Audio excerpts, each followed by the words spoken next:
معاه كده انك عيل صغير في كولومبيا وكل حلمك في الحياه توصل لمليون بيزو كولومبي، وفجاه تلاقي نفسك بتبيع سجاير مهربه وبتكسب تقريبا اكتر من مرتب ابوك. من هنا بدا ملك الكوكايين اول مشوار الاجرام. كان بيروح المقابر ويخلع الشواهد ويمسح الكلام اللي عليها ويبيعها كانها جديده، حتى الميتين ما رحمهمش. ولما لقى برضه المصلحه دي مش شغاله قوي معاه بدا يسرق عجل العربيات. بابلو من بدري كان فاكر ان السرقه هي اسرع طريق للغنى، بس التقيل جاي. شوف بقى الموهبه، في سن المراهقه لقى نفسه في التهريب، خد سجاير من بره البلد ويبيعها جوه. الفلوس عملت له دماغ وبدا يحس انه اكبر من سنه. وفي بدايه السبعينات كان في طلب مجنون على كوكايين في امريكا، الامريكان عايزين بودره وكندا عندها زرع.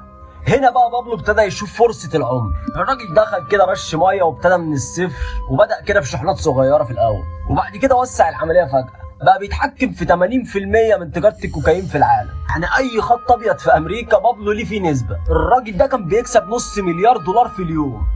رأي عم رفاعي الدسوقي معلم واسمه شادي وصل لدرجه انه بقى بيشيل الفلوس في مخازن ويغلفها ببلاستيك، والفيران كانت بتيجي تاكل الدولارات كل يوم. المحاسب بتاعه كتب له في تقرير خسائر سنويه 10% بسبب الفيران. اي حد كان بيقف قدام بابلو، سياسي، صحفي، قاضي، وزير، الراجل ده كان بيقتل من غير ما يرمش. مبدأه كان الفضه او الرصاص، يعني لا تاخد فلوس لا اديك طلق. بابلو بقى عنده جيش واسطول طيارات ينقل الكوكايين لامريكا كل يوم. عمل دوله جوه الدوله، بقى من النهارده مفيش حكومه. وفي عز قوته دخل البرلمان الكولومبي.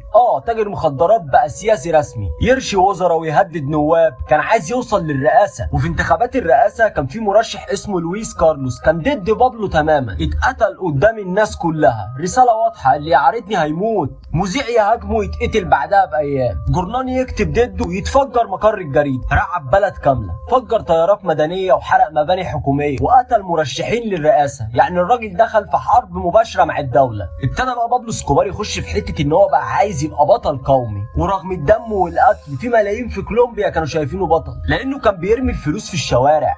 كان بيبني مساكن للغلابه ويبني لهم مدارس. الغلابه كانوا شايفينه المنقذ والحكومه كانت شايفاه الشيطان. يعني نفس الشخص اللي قتل وزراء ورؤساء هو اللي بنى 70 ملعب كره للاطفال. الراجل ده كان بيحب عيلته جدا، كان مهووس بمراته وبنته الصغيره، وفي عز جنونه كان اب حنون. ومن اشهر القصص انه كان هارب في الجبال والبرد كان قاتل. بنته الصغيره كانت بردانه وبتعيط. بابلو عمل ايه عشان يدفيها؟ ولع في $1,000,000 نقدي عشان بنته تتدفى. واللحظة دي بتلخص شخصيته. كان عنده قلب بس قلب مافيا، وده الجانب اللي خلى الناس تشوف فيه انسان مش شيطان كامل. الحكومة الكولومبية بقت شايفة ان هو خطر قومي، ونزلوا له بفرق خاصة عشان يصطادوه. بس بابلو كان اذكى، عرض انه يسدد ديون كولومبيا كلها بس الحكومة تسيبه في حاله. الامريكان نفسهم كانوا مصدومين، بس بابلو كان بيصرف مليارات الدولارات على رجالته وسلاحه. الحكومة اعلنت الحرب عليه. الامريكان جابوا طيارات تجسس والشرطة شكلت وحدة خاصة لمطاردته. فبابلو قرر انه يعمل تسوية مع حكومة وقرر انه يتسجن، بس بشرط ان هو يبني سجن خاص لنفسه. الحكومة وافقت وعمل السجن وسماه كاتدرائية. السجن ده كان فيه جاكوزي وملاعب ومطاعم، حتى اصحابه كان بييجوا يلعبوا كرة معاه. بس لما الحكومة قررت تنقله لسجن تاني بابلو هرب، وهنا بدأت المطاردة الحقيقية. اتنقل من بيت لبيت ومن جبل لجبل، كان عايش في حالة رعب مستمرة. من ناحية الحكومة وراه ومن ناحية المافيا المنافسة عايزة تصفيه، ولكن غلطة واحدة كلفته حياته. اتصل بابنه في عيد ميلاده وكلمه فترة أطول من العادي. المخابرات الأمريكية لمكافحة المخدرات حددوا مكانه من خلال المكالمة، والشرطة الكولومبية اتحركت فورا. حصروا البيت اللي مستخبي فيه، وبابلو حاول يهرب فوق السطح، وبدأت معركة رصاص انتهت بجثته على سطح بيت بسيط. صورة بابلو الميت على السطح بقت أيقونة. العالم كله شاف نهاية ملك الكوكايين. في جنازته حضر أكتر من 25,000 شخص، معظمهم كانوا بيبكوا عليه كأنه بطل، وبعضهم كان فرحان إن الكابوس خلص. مراته وولاده هربوا للأرجنتين، وابنه بقى مهندس معماري وكتب كتب عن أبوه عشان يثبت إنه مش زيه. أما عصابته اتقسمت بعد موته، ناس اتقتلت وناس اتحبست، لكن تجارة المخدرات ما انتهتش. يعني باختصار بابلو مات بس إرثه كمل.